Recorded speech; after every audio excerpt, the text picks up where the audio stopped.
कुंडलिनी शक्ति पहले पार्ट में हमने देखा कि कुंडलिनी शक्ति किसको कहते हैं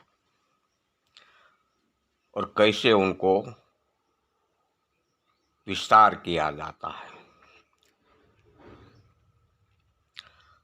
अब देखते हैं दूसरे पार्ट में कि वो ही कुंडलिनी शक्ति को किस तरीके से जागरूक किया जाता है, यानी कि किस तरीके से अधोगमन में से ऊर्ध्वगमन किया जाता है, किस तरीके से शरीर के अंदर मस्तक की तरफ ऊपर की ओर चढ़ाकर सूक्ष्म जगत का दरवाजा में प्रवेश किया जाता है। आध्यात्मिक क्षेत्र में और स्थूल जगत के लिए, दोनों क्षेत्रों के लिए कुदरत ने ये मानव शरीर का विज्ञान बहुत अद्भुत रहस्यपूर्ण बनाया है। आध्यात्मिक क्षेत्र में श्रेष्ठ मार्ग योग क्रिया का ही है। योग क्रिया करने के लिए प्रथम आहार और माध्यम से शरीर में वात पित्त कफ ये तीनों दोषों को कंट्रोल करना पड़ता है। उनके बिना आप योग क्रिया करने जाओगे तो आपका शरीर रोगिष्ट बन जाएगा। जरूर रोगिष्ट कैसे बनता है इसका वर्णन मैंने दूसरी पोस्टों में किया है, अब देख लेना। योग क्रिया में आपका शरीर का शुद्धिकरण प्रथम आवश्यकता होती है, जरूरी भी है। इसके बिना योग साधन करना नहीं चाहिए, शरीर के शुद्धिकरण के बिना। यही कारण से योग क्रियाओं के 8 आयामों में आहार आयाम भी दिया गया है। आपका अपकान वायु दुर्गंध वाला नहीं होना चाहिए। आपको कब्जियत पित्त की समस्या शरीर में नहीं होनी चाहिए। शरीर शुद्धिकरण करके ही आप वो तीनों आसन में से आपके शरीर को अनुकूल होवे इसी आसन पे बैठकर कमर से लेकर मस्तक तक करोड़रज्जु बिल्कुल सीधी लिटी पे टट्टार बैठ के आप शरीर को शिथिलीकरण क्रिया से शरीर शिथिलीकरण कर लीजिए। आपका शरीर बिल्कुल ढीला ढप, शरीर बिल्कुल फ्री हो जाना चाहिए।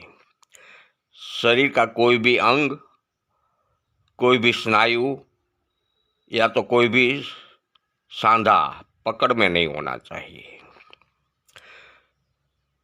शरीर सूक्ष्म नाड़ु चालू करने के लिए ही शरीर का शिथिलीकरण क्रिया बहुत जरूरी है। इसके बाद आप आँखों को बंद करके अपनी आंतरिक नज़र ललाट पे आज्ञा चक्र पे स्थिर कर दो। आंतरिक नज़र नीचे नहीं पड़नी चाहिए, नीचे नहीं गिरनी चाहिए। ये बात की भी आपको खास ध्यान रख लेना पड़ेगा। बाद आप अपने श्वास की क्रिया में ध्यान दो। इसके बाद आप दीर्घ प्राणायाम शुरू कर दो। दीर्घ प्राणायाम में सिर्फ रेचक और पूरक ही करना है, बंधक नहीं करना है। सामान्य श्वसन हर कोई मानव को 4 से 5 सेकंड की होती है, या तो 3 सेकंड, रोगिष्ठ मानव को 3 सेकंड की भी होती है, कफ वाले मानव को 2 सेकंड की भी होती है।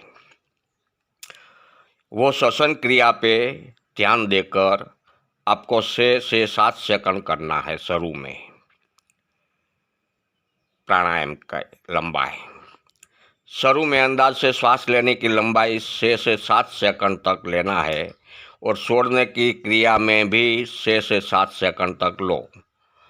कुंभक करना नहीं है आपको, सिर्फ रेचक पूरक ही करना है। हर दिन 5 से 6 सेकंड की दीर्घ प्राणायाम छोड़ना और लेना 15 से 20 दिन तक आप इसी तरीके से करते रहोगे तो आपका 5 से 6 सेकंड या तो 7 सेकंड जो शुरू किया है वो सिद्ध हो जाएगा। बिल्कुल इसी तरीके से 15-20 दिन तक 2-2, 3-3 सेकंड बढ़ाते जाओ और 2-2, 3-3 सेकंड सिद्ध करते जाओ। बिल्कुल इसी तरीके से आप 20 से 25 दिन तक हर दिन 6 से 7 सेकंड तक श्वास लिया करो और छोड़ा करो। 20 से 25 दिन में आपको सामान्य से बढ़कर 6 से 7 सेकंड तक का सिद्ध हो जाएगा। इसके बाद फिर 2-3 सेकंड बढ़ाओ। श्वास लेने में और श्वास छोड़ने में दोनों में ही 2-3 सेकंड बढ़ाने से आपकी श्वास की गति 9 से 10 सेकंड तक की हो जाएगी। ऐसी गति फिर 20 से 25 दिन तक रखो, इसलिए आपको 9 से 10 सेकंड तक श्वास सिद्ध हो जाएगा।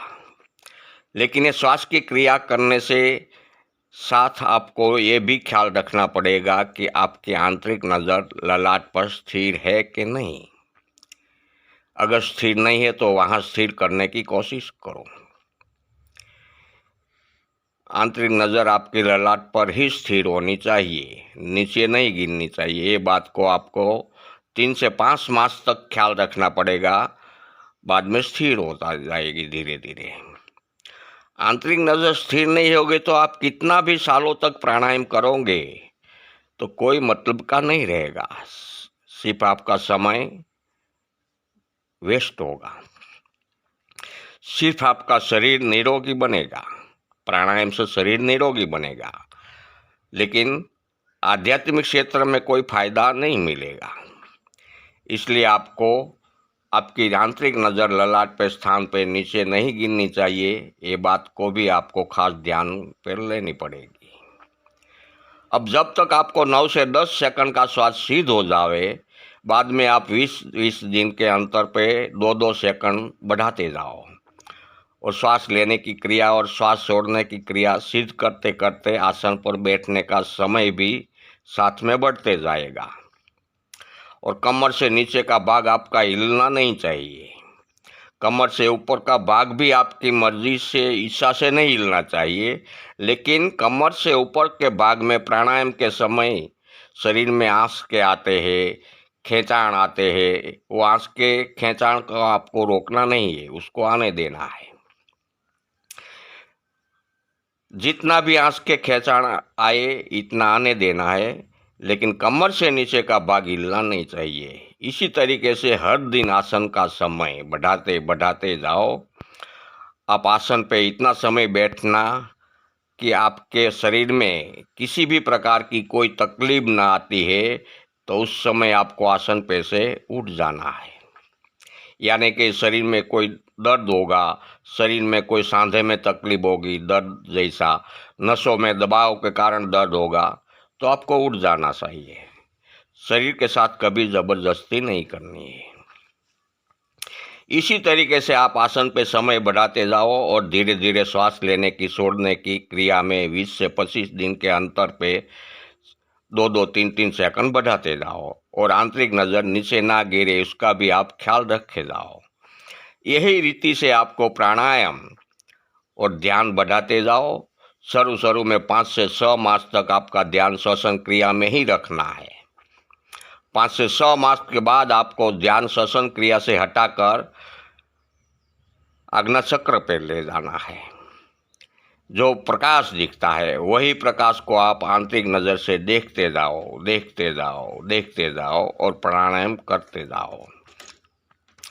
अब आपको 2 ही चीज़ का ख्याल रखना है, ध्यान आपका ललाट पे प्रकाश पे आंतरिक नज़र से देखने का और प्राणायाम चालू रखने का। इसी तरीके से आप कायम के लिए सुबह एक बार और शाम को एक बार बिल्कुल भूखा पेट एक क्रिया कायम नित दिन करते जाओ।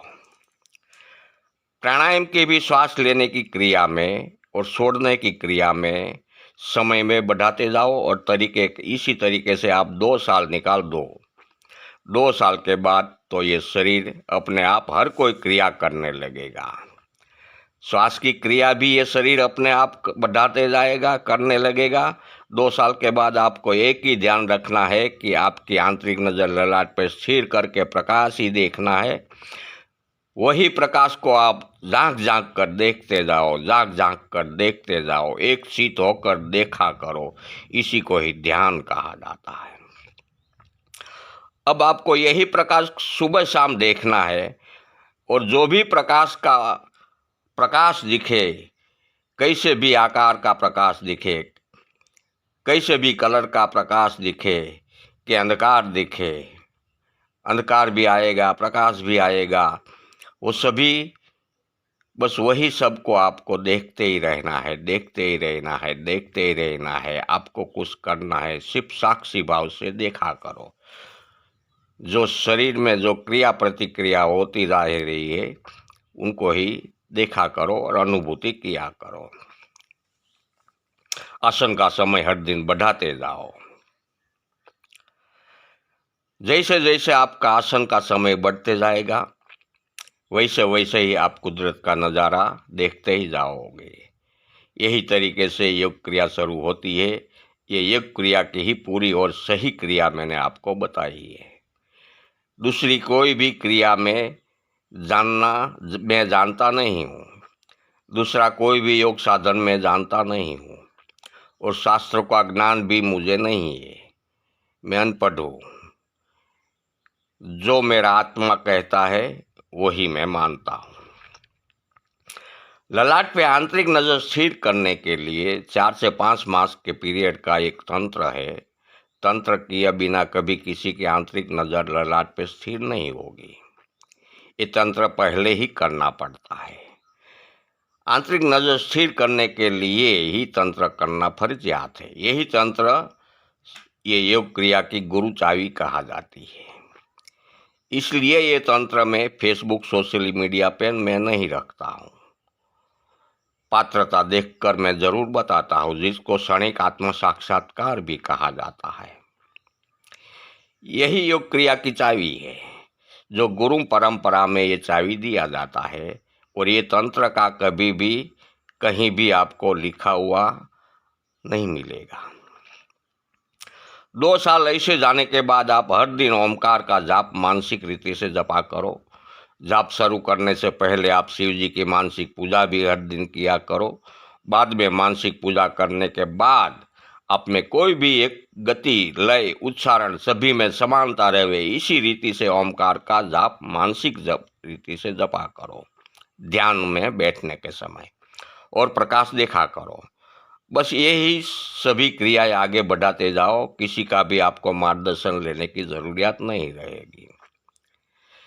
मैंने जितना आपको बताया इतना ही आप किया करो। 4 से 5 साल के बाद आपको मेरा ये शब्दों आपके सामने आ जाएगा, तब आप मुझे जीवन भर याद करोगे।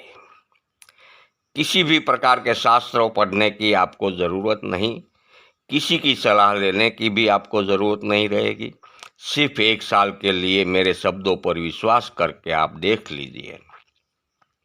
ये आपके जीवन का आपने 1 साल अज्ञान अवस्था में बिताया था, ऐसा मानकर 1 साल इतना आप करो, मेरे शब्दों पर विश्वास रखकर। बाद में आपको मालूम होगा कि आपका जीवन कैसे बदल जाएगा, कैसे बदल गया। 1 साल के बाद आपको कुदरत का नज़ारा भी देखने को मिलेगा, इसमें भी कोई शक मत रखना। 1 साल में आपका प्रथम चक्र मूलाधार चक्र चालू हो जाएगा, जागरूक हो जाएगा, इसमें भी कोई शंका नहीं।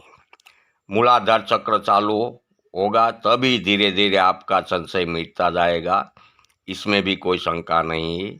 प्राणायाम में कुंभक कभी मत करना। शुरू में कुंभक को जब शरीर को जरूरियात होती है तब शरीर आपो-आप ही कुंभक करता है। हमको कुंभक करने की कोई ज़रूरत नहीं है। और जो जो पहले शुरुआत में कुंभक करने गए हैं वो सब अटकवा गए हैं। मूलाधार चक्र जागृत होने से पहले मूलाधार चक्र पे दबाव आने लगेगा, धड़कनें तेजी से धड़कने लगेगी। जब ऐसा होवे तब समझ लेना कि आपकी कुंडलिनी शक्ति जागृत हो रही है।